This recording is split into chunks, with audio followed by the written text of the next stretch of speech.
Hello, I'm Robert Costa, and this is the Washington Week Extra, where we pick up online where we left off on our broadcast. Joining me around the table, Andrea Mitchell of NBC News, Peter Baker of the New York Times, Nancy Cordes of CBS News, and Dan Balls of the Washington Post.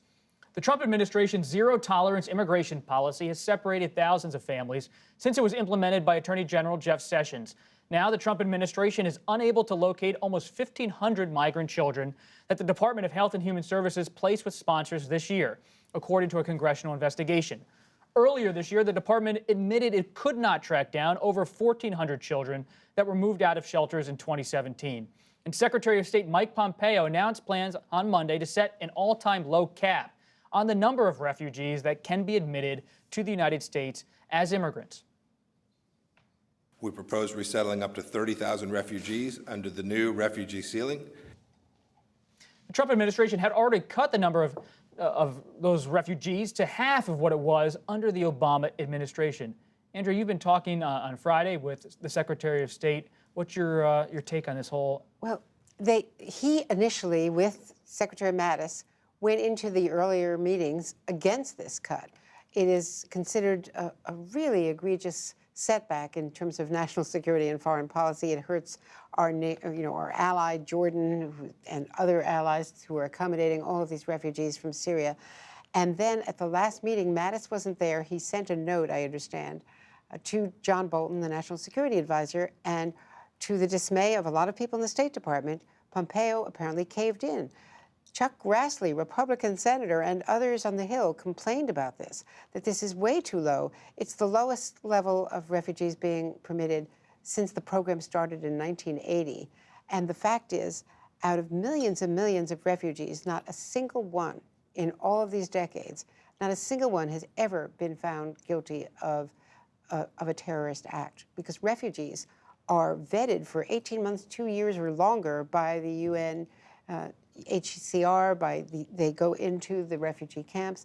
The refugees are not the problem. They have not been terrorists. They're not a national security problem. So this is really hurting us. It's hurting us with the Atlantic Alliance.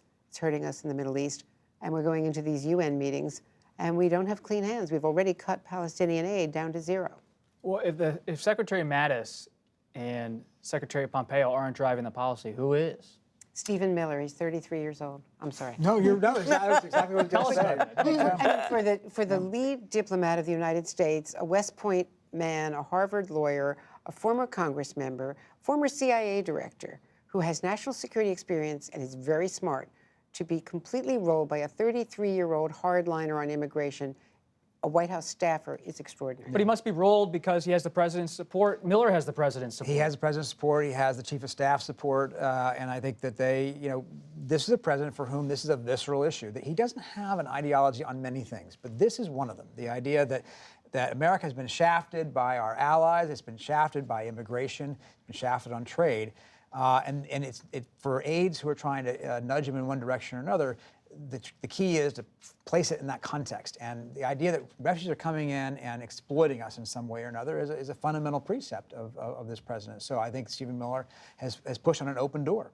And it's not just refugee policy. You have the president pushing for his border wall as part of a congressional funding package. Where does that stand? Right, and there is a sense that if they're going to get that money, it has to happen now, because Democrats could take control of the House in these midterm elections. But, we've seen time and time again the White House not be able to get this over the finish line, and Republican leaders say, just hold on, the next funding package, because it is a large amount of money, and even many members of their own caucus feel that it is not money well spent. The White House released these prototypes this week of what the wall would look like, and experts very quickly said, well, these walls could be breached too. And when you're talking about billions of dollars, the fiscal hawks who remain in the Republican Party say that that is just not where they should be putting their money right now. Interestingly, Democrats at various points have been willing to give on-wall funding if they get what they want. But because they haven't gotten what they want when it comes to the Dreamers,